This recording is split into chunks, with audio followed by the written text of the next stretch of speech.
هنا مروا وكانوا قدوة للناس. Viktor, das Ding ist, schau mal, wenn du sagst, Jesus ist Gott, ja, das ist so ein Punkt, wo wir einen Dissens haben. Das heißt, wir glauben, dass Jesus ein mächtiger Prophet und Gesandter ist. Woran machst du das fest, dass du sagst, Jesus ist Gott?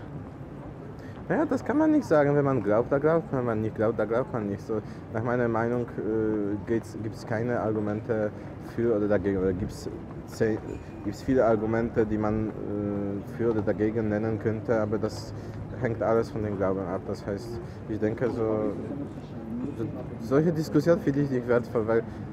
Nee, aber wenn du behauptest, er ist Gott, ja, dann musst du es ja irgendwie begründen, ja, weil jede Behauptung braucht ja auch eine Begründung, ja, und wenn du sagst, Jesus ist Gott, ja, und ich stelle die Frage, woran machst du das fest, dann hast du ja dich damit davor schon beschäftigt quasi. Naja, an der Bibel, an der Neuen Testament. Ja.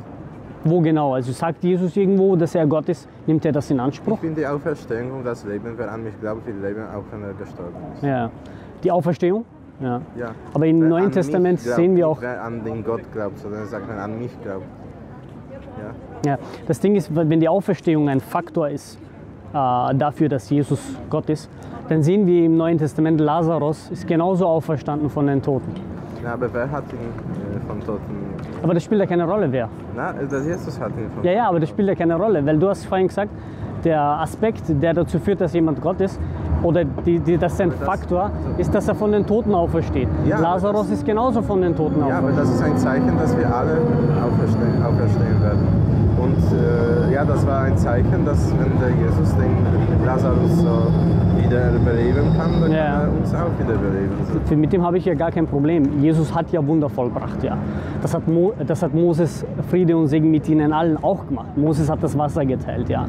Das heißt, auch das ist kein Indiz dafür, dass Jesus Gott ist. Und auch, dass Jesus, Friede und Segen mit ihm, von den Toten auferstanden ist auch kein Indiz dafür, weil Lazarus eben auch von den Toten auferstanden ist. Ja? Ob Jesus der Grund war, dass Gott durch ihn, Lazarus, auferstanden, spielt keine Rolle, ist irrelevant. Es geht um das Indiz. Jesus selber sagt, ich kann von mir aus nichts tun. Würde das an Gott sagen.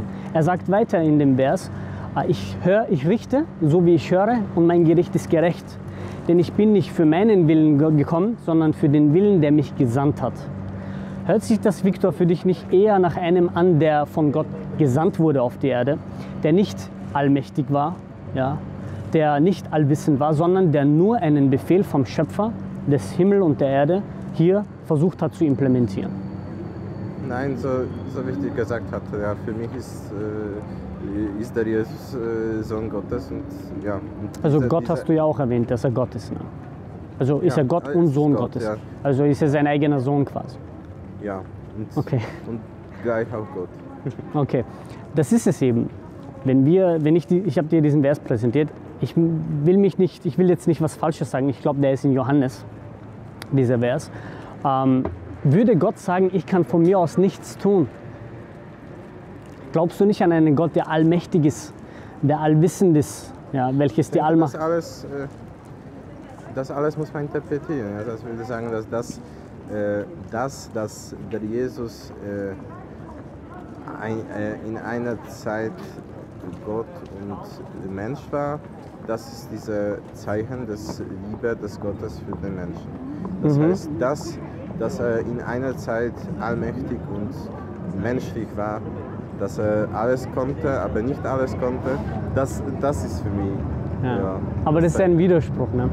Ja, man kann ja nicht vollkommen und unvollkommen zur selben Zeit am selben Ort sein. Deswegen sagte ich, dass es an der Glaube liegt. Das heißt, wir können... Okay, das heißt, wir können festhalten, Viktor? Du hast ein paar Argumente, die du nennst und ich verstehe, dass sie für dich logisch sind. Ja. Aber wir können eins festhalten, wo wir eine Gemeinsamkeit haben. Diese Doktrin der Trinität und dass Jesus Gott ist, hat keinen rationalen Zugang. Können wir das festlegen? Ich denke, kein Glaube hat einen rationalen Zugang. Naja, das würde ich jetzt nicht sagen. Das Christentum hat einige rationale Zugänge, aber dieser Faktor oder dieser Aspekt hat keinen rationalen Zugang. Da haben wir eine Gemeinsamkeit, oder? Ich würde nicht sagen. Das heißt...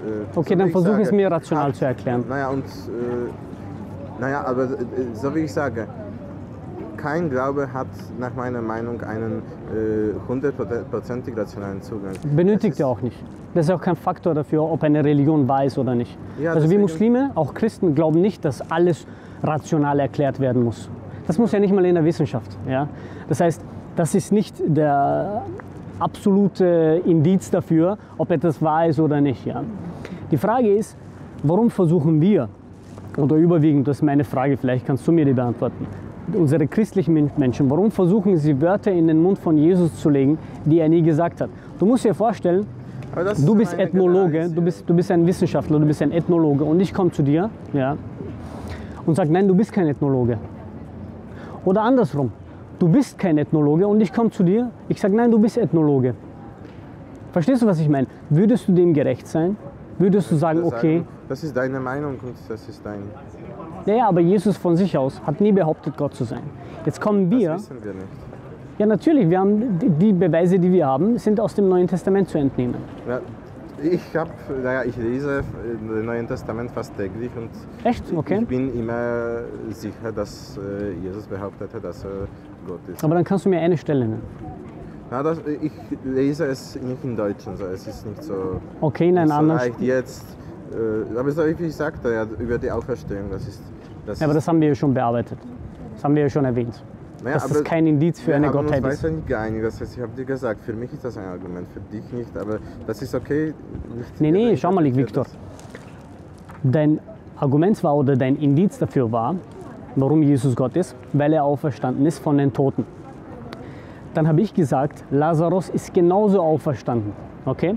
Dann hast du gesagt, ja, wer hat ihn auferstehen lassen? Aber das ist irrelevant. Ja? Es geht um die Auferstehung selber. Verstehst du? Weil wir glauben ja, dass Jesus Wunder vollbracht hat durch die Macht und Erlaubnis Gottes. Ja? Das heißt, siehst du nicht, dass es ein ungültiges Argument ist deinerseits? Nein, weil wie ich sagte, Glaube ist Glaube, es muss nicht rational Ja, aber sein. das ist nicht konsistent. Stell dir vor, in der Wissenschaft, du hast Dateien. Aber das ist nicht Wissenschaft, das ist der Glaube. Ey, nur ein könnte ich Beispiel, damit du einen da Zugang könnte ich jetzt hast auch dazu. Koran lesen und sagen, da gibt es auch viele Stellen, die sich auseinander irgendwie ausschließen und sagen, dass allgemein kein Glaube hat ein rationales Argument, weil bla bla bla. Und aber ich denke, so wie ich sagte, für mich ist es am wichtigsten, dass Menschen, die verschiedene Religionen an verschiedene Götter oder verschiedene Geschichten von denselben Gott glauben, dass sie irgendwie zusammenleben können. Ja? Dass es Schau nicht mal. so ist, dass, Ja, ja. dass die Das ist Christen ja- sagen, alle Muslime sind so und so und Ja. dass die Muslime sagen, alle Christen sind Ja. so und so. Meine Position widerspricht auch dem nicht, was du gesagt hast. Ja? Gott sagt im Koran auf eine sehr, sehr schöne Art und Weise auf Arabisch: Ja ayyuhan nas, inna khalaqnakum min dhakarin wa untha wa ja'alnakum shu'uban wa qaba'ila lita'arafu inna akramakum 'inda Allahi atqakum inna Allaha alimul khabir. Das heißt, Gott sagt, wir haben euch aus einem männlichen Wesen und einem weiblichen Wesen erschaffen. Und wir haben euch in verschiedene Völker und Stämme erschaffen. Ja? Du hast dir nicht ausgesucht, hier in Österreich zu sein. Du hast dir nicht ausgesucht, ein Mann zu sein, auch nicht deinen Namen. Das heißt, Gott hat diese Vielfalt erschaffen. Und dann sagt er, damit wir einander kennenlernen. Das heißt, das ist ja nicht im Widerspruch zum Islam. Ja? Was ich sage ist, dass der Glaube an sich nicht immer einen 100% rationalen Zugang haben muss. Verstehst du? Ja. Auf das waren wir einig. Ja? Mir geht es nur darum, ich möchte sehen, wo Jesus von sich aus behauptet, Gott zu sein. Weil es wäre unfair ihm gegenüber zu sagen, er ist Gott, obwohl er das von sich nie behauptet hat. Das ist das Einzige, was ich immer wieder an meine christlichen Freunde stelle. Ja.